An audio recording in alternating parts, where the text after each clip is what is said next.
할렐루야. 날씨가 엄청 뜨겁습니다. 더운 정도가 아니라 아예 뜨겁다는 생각이 듭니다. 더위에 건강 더욱 유념하시기를 부탁합니다.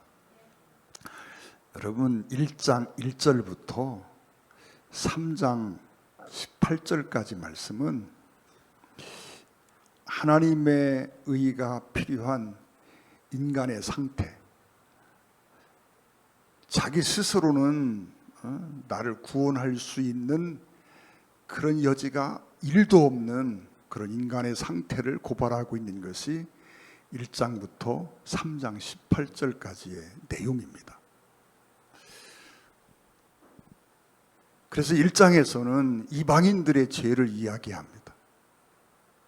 그리고 나서 또 소위 도덕적이라고 생각하는 사람들, 나는 그래도 괜찮은 사람이야 이렇게 생각하는 사람들의 죄를 또 이야기하고, 또 유대인의 죄를 이야기합니다. 그래서 1장과 2장에서 이렇게 이방인의 죄, 도덕적인 사람들의 죄, 또는 유대인의 죄, 이런 죄들을 쭉 지적을 합니다. 그리고 3장 초입에 와서는 유대인의 죄와 더불어서 그러면 우리는 어떠냐, 우리는 뭐 나은 게 있느냐, 우리도 똑같은 죄인이다라고 선언합니다. 그래서 여러분, 1장 1절부터 18절까지의 결론은 여러분 모두 10절 말씀에 기록된 바 의인은 없나니 하나도 없도다 하는 말씀이라고 생각합니다.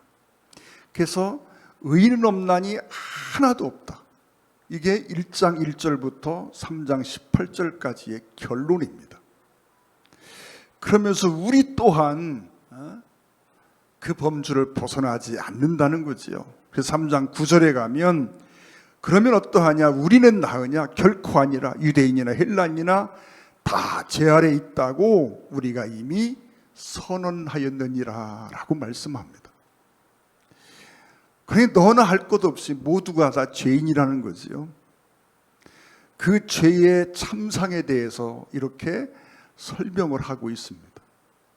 근데 왜 이렇게 길게 죄 문제를 이야기할까? 전에도 말씀드린 것처럼 하나님의 복음을 받아들이기 위해서는 내 스스로 나를 구원할 수 없는, 나는 절대적으로 내 스스로를 구원할 수 없는 죄인이라고 하는 사실을 깨달아야 되기 때문에 그렇습니다. 여러분, 내 스스로가 나를 구원할 수 있다라고 생각하는 한 그리스도의 십자가가 필요가 없거든요. 전에 그런 예를 생각해 봅니다. 중북대 교수님으로 계시는 장로님 한 분 이야기 말씀드린 기억이 나는데요. 그 장로님이 아버님이 전북대 농대 교수신데 예수를 안 믿는 거예요. 아들은 장로인데 아버지가 안 믿어요. 얼마나 마음이 아프겠습니까? 그냥 정말 아픈 마음을 가지고 기도하면서 아버지 앞에 자주 복음을 전합니다. 어느 날 아버지 앞에 작정을 하고 복음을 전합니다. 아버지, 죄가 있지요. 그 아버지가 하는 말씀이, 야 인서가 세상에 죄 없는 사람이 어딨냐, 그 죄 때문에 심판받고 지옥 갑니다.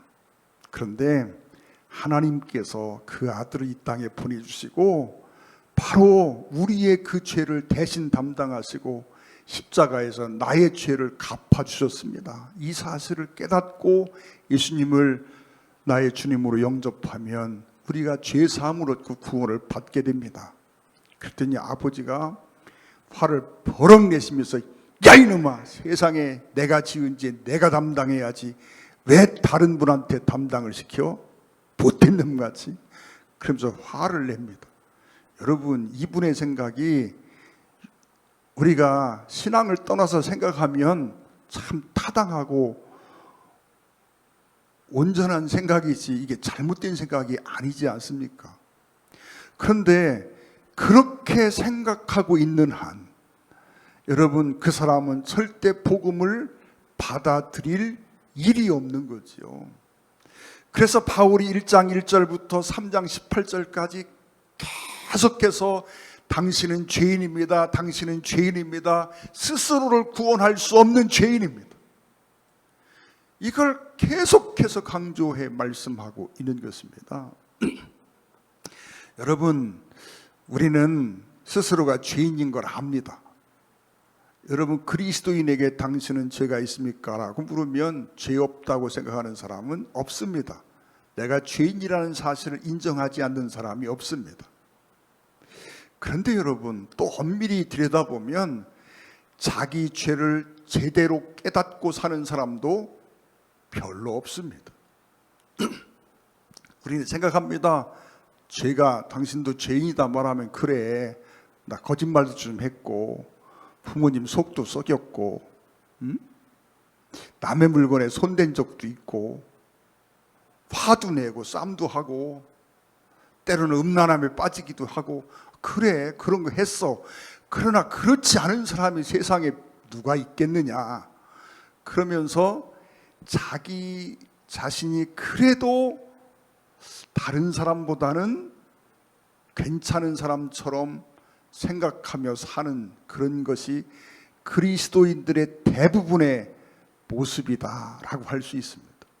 그런데 여러분, 성경이 말하는 의인은 없다, 다 죄인이다라고 하는 하나님의 선언은 그 정도의 의미가 아니라 우리 스스로 하나님 앞에서 구원받을 수 없는 존재, 절대적으로 구원이 불가능한 존재, 지옥 갈 수밖에 없는 존재라고 하는 선언입니다. 여러분, 그저 우리는 내가 이런 죄가 있는 거 맞아, 그렇지만 이렇게 생각합니다. 다른 사람들과 상대적으로 자기를 비교해서 그래도 나는 이 정도면 괜찮지 않나, 이런 생각을 은연중에 하고 산다 이 말입니다. 여러분, 우리는 죄인이 아니라는 변론이 성립될 수 없다는 걸 너무 잘 압니다.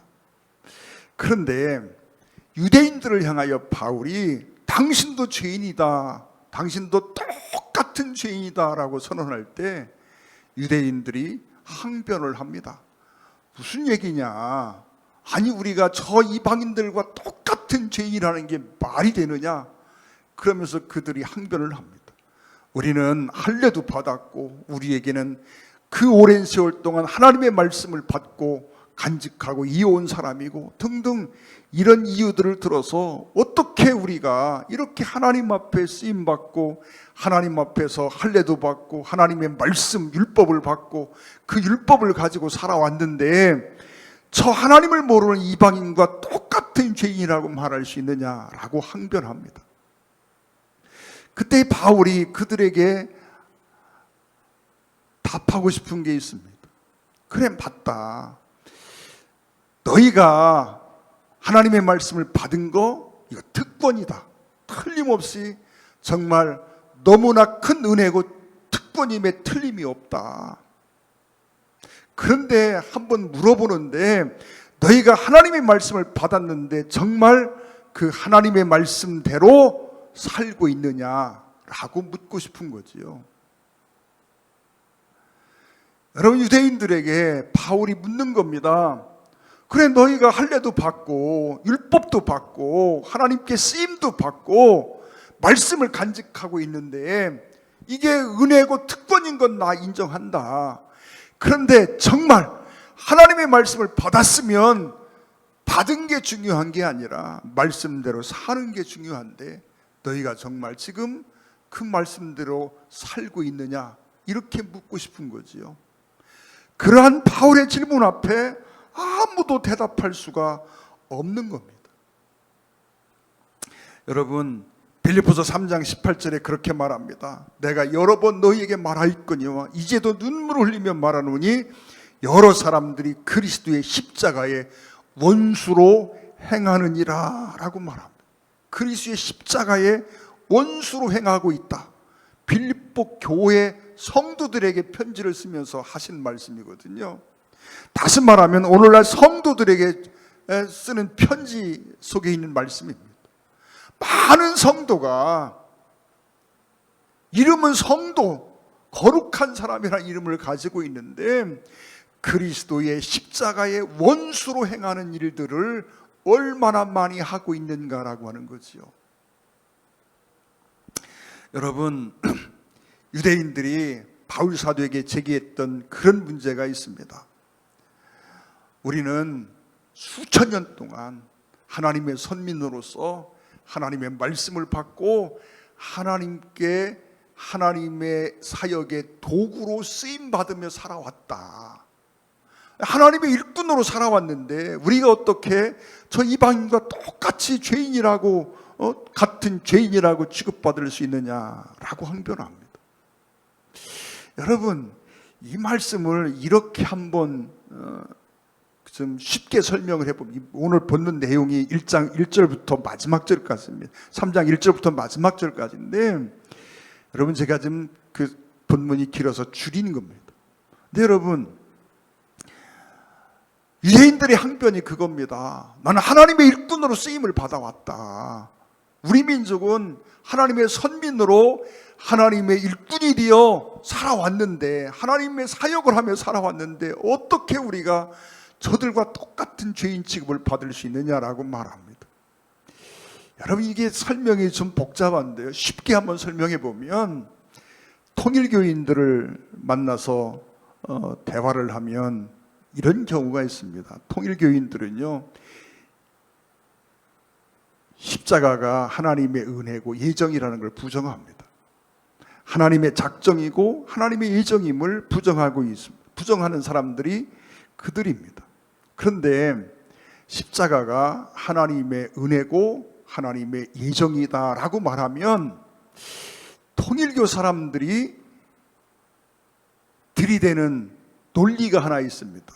여러분, 그들은 아마 이런 논리를 다 배우고 있는 것 같습니다. 왜요? 늘 이런 질문을, 이런 어떤 도전을 받기 때문에 통일교 지도부에서 그렇게 교육을 한 것으로 생각을 합니다. 근데 십자가가 하나님의 은혜고 하나님의 예정이라고 이렇게 설명을 하면 그들이 그렇게 질문을 합니다. 십자가가 하나님의 은혜고 하나님의 예정이고, 그래서 그 십자가를 통해서 인류가 구원받는 것이라면, 가룟 유다는 예수님이 십자가를 지는데 그 십자가를 지기까지 정말 중요한 부분에서 쓰임받은 것이 아니냐. 그렇다면 십자가가 세워지기까지 유다의 역할이 참 중요했는데, 이렇게 십자가가 세워지기까지 이렇게 중요한 부분에서 쓰임받은 어떤 역할을 했던 유다가 죄인이라고 말할 수 없지 않느냐. 그러면 유다는 하나님의 사역에 아주 중요한 사람이 아니냐라고 이야기를 하는 겁니다.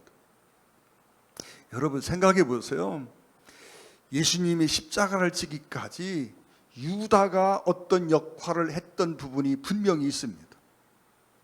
하나님은 유다의 배신, 유다의 반역까지도 사용하셔서 주님의 십자가를 세우십니다. 여러분, 그렇다고 해서 여러분, 유다가 그 주님의 십자가가 세워지기까지 그렇게 유다의 반역, 유다의 배신, 이런 것들이 쓰임받았다고 해서 유다의 죄가 사해지는 것은 아닙니다. 유다의 반역과 유다의 배신, 이런 것들이 용서되거나 이런 것들이 미화될 수 있는 것이 결코 아니라는 말입니다. 여러분, 이스라엘 민족이 하나님께 선택을 받고 쓰임 받은 것은 분명합니다.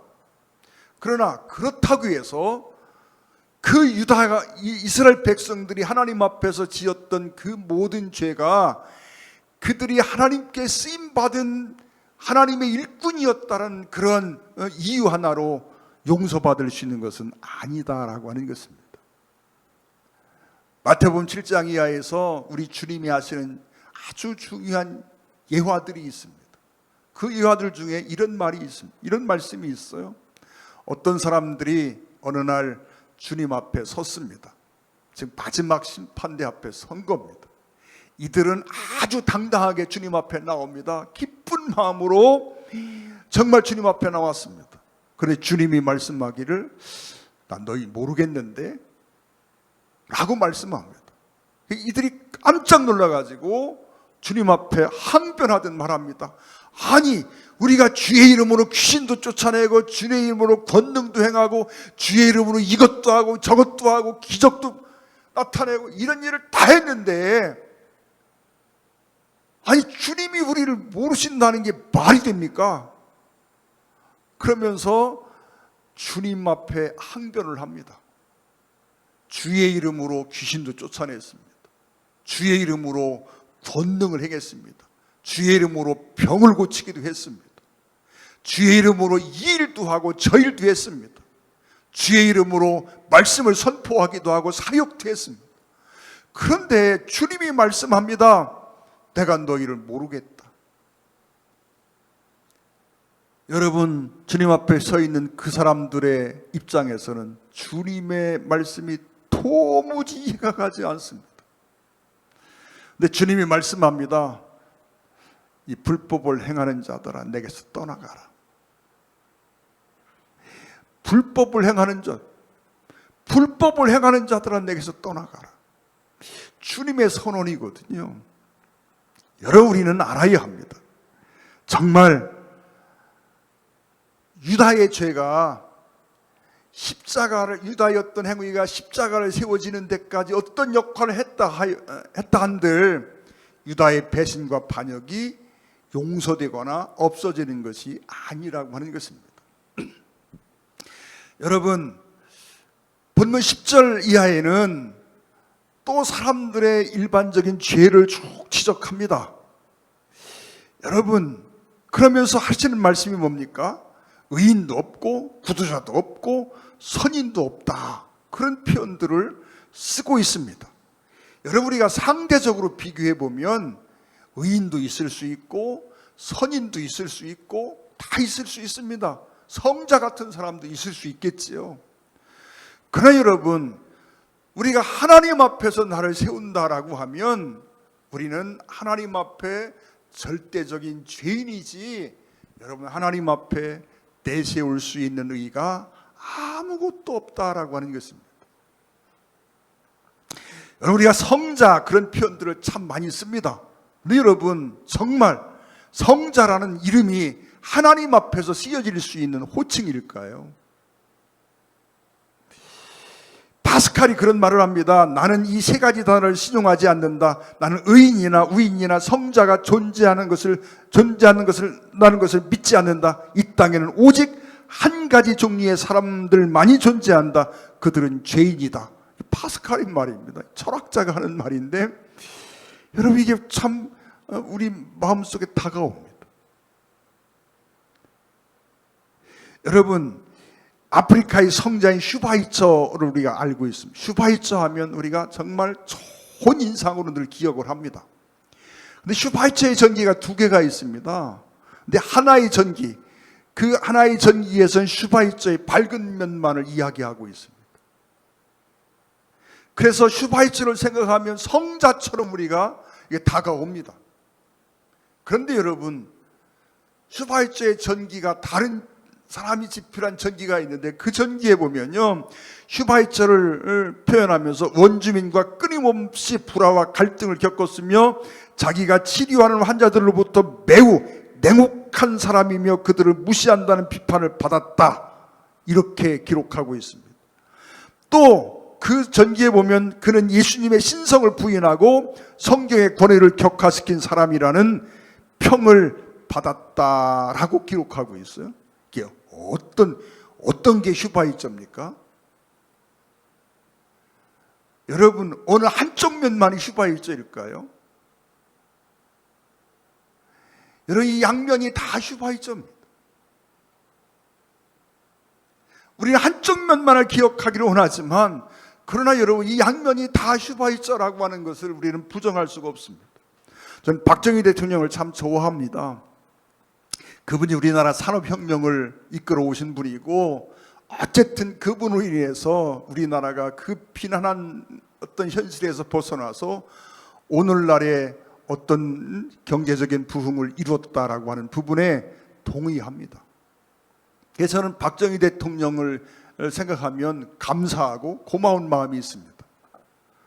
그런데 여러분, 한편 박정희 대통령을 생각하면 여러분 정말 어두운 면을 우리가 생각하지 않을 수가 없습니다. 그분으로 인해서 그분이 얼마나 냉혹하고 냉정한 분이었던지 우리가 잘 압니다. 한편은 참 다정하고 다감한 분 같은데 또 다른 면은 너무나 냉혹하고 냉정한 분이었고, 그분으로 인해서 수많은 사람들이 옥고를 치르고요, 수많은 민주인사들이 억울한 일을 당하고 또 생명을 잃고, 여러분 어느 면이 박정희 대통령입니까? 여러분 이쪽 면도 저쪽 면도 다 박정희 대통령입니다. 여러분 한쪽 면을 바라보면 참 너무너무 훌륭하고 좋은 분인데 또 한쪽 면을 바라보면 안타깝고 아쉬운 면이 너무 많다는 거지요. 여러분, 우리가 월트 디즈니 하면 어린이들에게 꿈과 희망을 준 정말 아름답고 멋진 신화 같은 인물로 기억을 합니다. 월트 디즈니에 대한 전기가요 거의 10편 이상이 있습니다. 근데 여러분, 이 월트 디즈니에 대한 아름다운 이야기들이 있는 반면에 그의 전기, 다른 어떤 전기를 보면요, 평생을 FBI 비밀 요원으로 지냈고 유대인에 대한 각별한 편견을 갖고 있었고 반유대주의 운동을 벌였으며 철저한 알코올 중독자로 밤을 지새우면서 괴로워했던 사람이라고 평가하고 있습니다. 어떤 게 월트 디즈니입니까? 사람은요 선과 악을 다 가지고 있습니다. 어느 누구도 하나님 앞에서요 여러분 온전한 모습으로 서기가 어렵습니다. 이사야 같은 그 기가 막힌 분도요 사람 앞에 설 때는 어쩌니 저쩌니 했지만 거룩하신 하나님 앞에 서게 되는 순간 오호라 내가 죽게 되었다라고 고백합니다. 내가 이제 죽게 됐다는 겁니다. 나는 입술이 부정한 사람으로 입술이 부정한 백성 중에 거하면서 거룩하신 하나님을 비웠다. 하나님 앞에 서 보니까 내 모습이 정갈하게 보이는 거예요. 그래서 내가 죽게 되었다라고 고백합니다. 여러분, 의인은 없나니 하나도 없고 선을 행하는 자도 없고 하나님을 찾는 자도 없다. 성경의 선언입니다. 다 제 아래 있다고 선언하고 있습니다. 여러분, 이게 성경의 선언입니다. 그런데 왜 이렇게 말씀하고 있느냐는 거지요. 이것은요 19절 이하의 말씀을 하기 위한 서론 같은 말씀이었습니다. 1장 1절부터 3장 18절까지는 3장 19절부터 31절의 말씀을 하기 위해서 지금 계속해서 그 말씀을 해온 겁니다. 당신은 죄인이다, 당신은 죄인이다, 당신은 이런 죄인이야, 구원의 희망이 1도 없는 죄인이야, 이렇게 선포했던 것입니다. 여러분 19절 말씀 한번 보겠습니다. 우리가 알거니와 무릇 율법이 말하는 바는 율법 아래 있는 자들에게 말하는 것이니 이 모든 입을 막고 온 세상으로 하나님의 심판을 있게 하려 함이라. 이러므로 율법의 행위로 그의 앞에 의롭다 하심 얻을 육체가 없나니 율법은 죄를 깨달음이니라.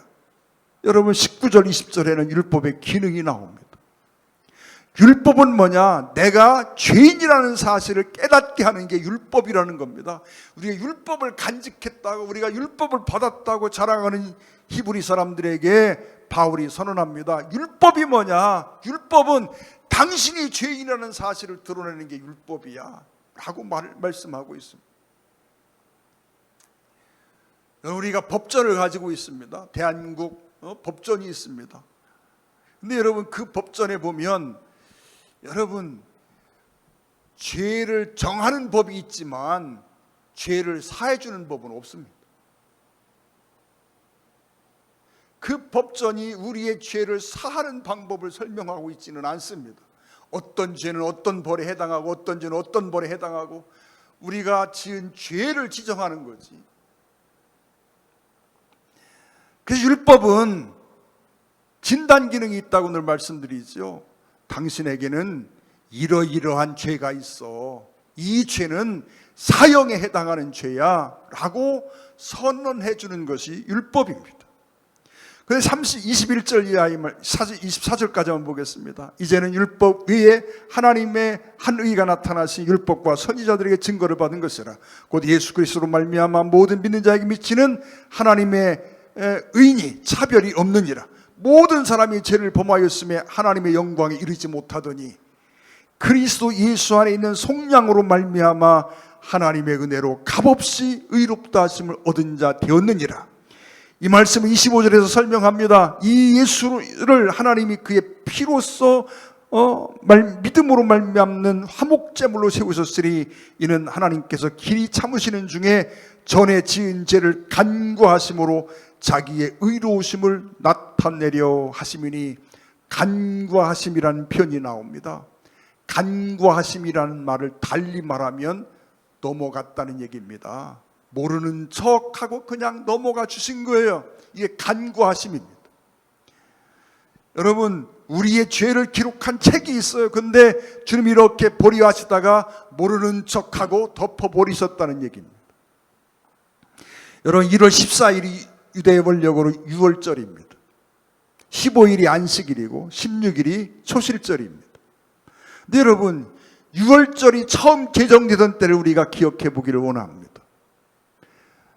이스라엘 백성들이 애굽에서 나오게 되는 사건입니다. 하나님이 애굽에 10가지 재앙을 내리십니다. 근데 마지막 재앙, 장자의 재앙, 초태생이 죽는 재앙이 예고되었습니다.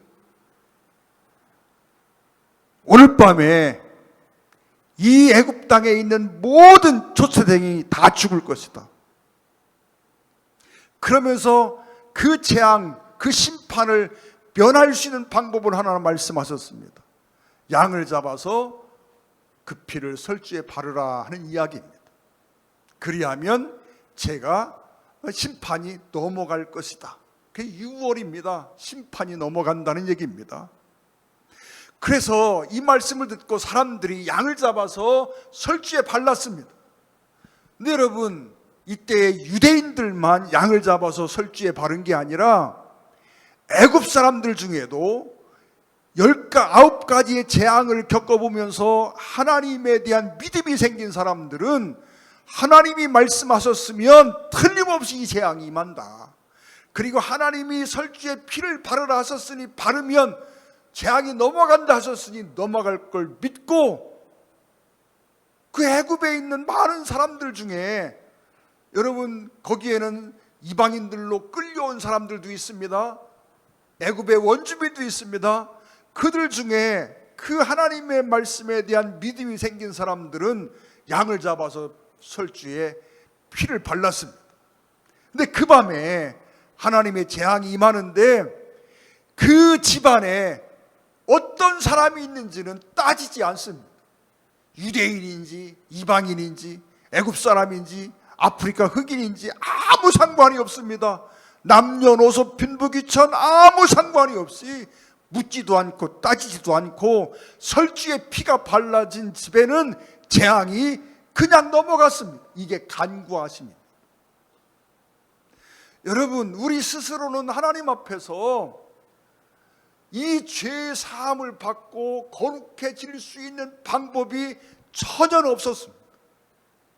그래서 하나님이 이 절대 무력 속에 있는 사람들을 구원하시려고 독생자 예수님을 보내주시고 그 피를 흘리게 하셨고, 우리의 죄를 대신 담당하여 죽으시며 그 피를 흘리게 하셨고, 우리가 그 예수를 믿으면, 다시 말하면 예수 그리스도의 피 흘리심에 대한 은혜에 대한 깨달음이 있고 그걸 믿으면, 여러분, 이게 설주에 어린 양을 잡아 피를 바른 것과 똑같은 거지요. 예수님이 6월절 어린 양으로 우리에게 오셨습니다. 여러분, 예수님이 십자가에 못 박힌 날이 1월 16일 6월절입니다. 여러분, 예수님이 부활하신 날이 1월 16일 초실절입니다. 첫열매로, 부활의 첫열매로 아버지께 드려진 것이고, 여러분 말씀드린 것처럼 1월 14일 6월절 어린 양으로 이 땅에 오신 예수님이 6월절 금요일에 십자가에 못이 박히셨고요, 피 흘리십니다. 다시 말하면 예수 그리스도의 그 흘리신 피로 말미암아 우리가 죄 사함을 얻는데, 그 피를 바른 자에게, 그 안에 있는 사람들을 주님이 남자인지 여자인지, 여러분 나이가 많은지 적은지 유대인인지 아닌지 따지지도 않고 그냥 넘어가 주신 것처럼, 예수 그리스도의 피가 있는 자에게, 즉 그리스도의 십자가의 흔적이 있는 자에게 하나님이 간과해 주셨다는 거예요. 하나님이 이거 하나하나 따지면 어찌합니까? 감당할 방법이 없습니다. 만약에 유월절, 여러분 애굽에서 있던 그 첫 유월절에 하나님이 그 피를 보시고도 그 안에 들어있는 사람들의 잘잘못을 따져본다고 하면 거기 구원받을 사람이 누가 있겠습니까? 한 사람도 없는 거예요. 바울은 지금 이 말을 하고 있는 겁니다. 너희 모두가 다 하나님 앞에 구원받을 자격이 하나도 없어. 너 구원받을 능력이 전혀 없어. 스스로 이루어질 수 있는 가능성이 1도 없어. 그런데 우리를 불쌍히 여기셔서 하나님께서 우리의 모든 죄를 그 아들 예수 그리스도에게 담당시키시고 피 흘리심으로, 그 피 흘리신 공로로 인하여 하나님이 나의 죄를 간과해 주셨다는 거예요. 여러분, 내가 의로워질 수 있다고 생각하는 사람은 이 은혜가 필요가 없어요. 내 스스로 구원받을 수 있는 길이 있다고 생각하는 사람은, 여러분, 이 그리스도의 십자가가 필요가 없는 거지요. 27절에 그렇게 말합니다. 그런즉 자랑할 때가 어디냐? 있을 수 없느니라. 무슨 법으로냐? 행위로냐? 아니라 오직 믿음의 법으로니라. 행위를 가지고, 즉 우리의 어떤 행위를 통해서는 도무지 이룰 수 없는 것을 이야기하고 있는 거지요. 그러므로 사람이 의롭다 하심을 얻는 것은 율법의 행위에 있지 않고 믿음으로 되는 줄 우리가 인정하노라. 우리가 인정하노라.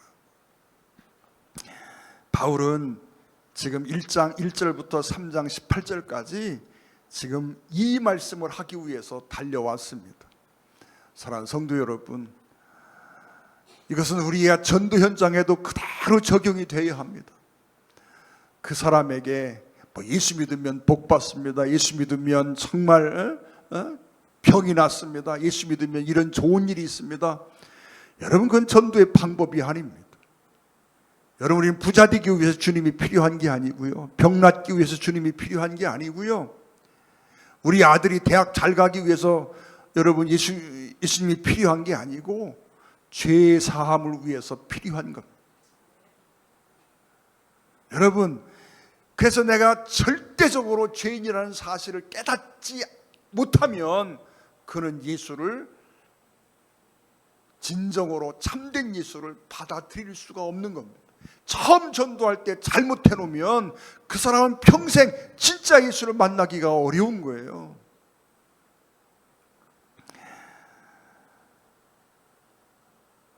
정말 28절에 있는 말씀처럼 사람이 의롭다 하심을 얻는 것은 율법의 행위에 있지 않고 믿음으로 되는 줄 우리가 인정하노라. 왜 인정한다는 표현을 썼습니까? 깨닫는 거예요. 내 스스로 구원받을 수 없다는 사실을 깨닫는 거예요.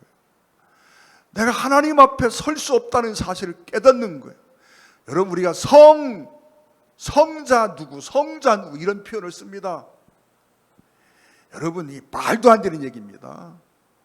하나님 앞에 성자가 어디 있습니까? 여러분, 사람은 다 그 본질상 진노의 자녀입니다. 그 본질 자체가 우리 육은요, 죽는 날까지 바뀌지 않습니다. 다스림 받을 뿐이지요. 그런 사람, 그런 육의 본성을 가지고 있는 사람을 어떻게 감히 하나님 앞에서 성자라 부를 수 있어요? 성 어거스틴, 성 누구, 여러분 하도 오래 불러온 칭호라서 그렇게 부르지만 여러분, 이게 하나님 앞에 얼마나 잘못된 표현인지를 알아야 합니다. 우리는 하나님 앞에요, 성자 하나도 없습니다. 사람과 사람 사이에 비교해 보니까 그런 것 같고 저런 것 같고 그렇지, 하나님 앞에 나를 세우는데 어떻게 성자라는 칭호가 합당할 수 있겠습니까? 여러분, 간구하심의 의미를 다시 한번 기억하시기 원합니다. 여러분, 하나님이 하나하나 죄를 따지면요, 우리는 구원받을 사람이 하나도 없습니다. 문설주에 피가 발라있는 집, 그 집안에 들어있는 사람이 누구이든 남자든 여자든 귀한 사람이든 천한 사람이든 이방인이든 유대인이든 따지지도 않고 그냥 지나가 주신 것처럼, 예수 그리스도의 보혈의 공로를 의지하는 사람, 그 피를 믿는 사람들에게 하나님이 따지지 않고 그냥 넘어가 주신 겁니다. 그래서 우리가 구원이 가능한 거지, 여러분, 이 하나님의 절대적인 은혜로 인하여 구원받는 거지, 여러분, 내 행위를 가지고는 구원의 가능성이 1도 없다는 사실을 기억하기를 주의 이름으로 부탁을 드립니다. 기도하겠습니다. 사랑하는 아버지 하나님, 오직 예수 그리스도의 십자가의 은혜만이 우리가 구원의 유일한 근거임을 깨닫습니다. 하나님, 세상 어느 누구도 자기 행위로 하나님 앞에 설 수 있는 사람이 하나도 없다는 사실을 분명히 깨닫습니다. 내가 하나님 앞에 얼마나 절대 무력한 존재인지 알게 하여 주시옵소서. 내가 얼마나 참담한 죄인인지도 깨닫게 하여 주옵소서. 그 죄를 덮어주시고 사해 주신 하나님의 은혜가 얼마나 놀라운지도 알게 하여 주시옵소서. 우리 주 예수님의 이름으로 간절히 기도 올리옵나이다. 아멘.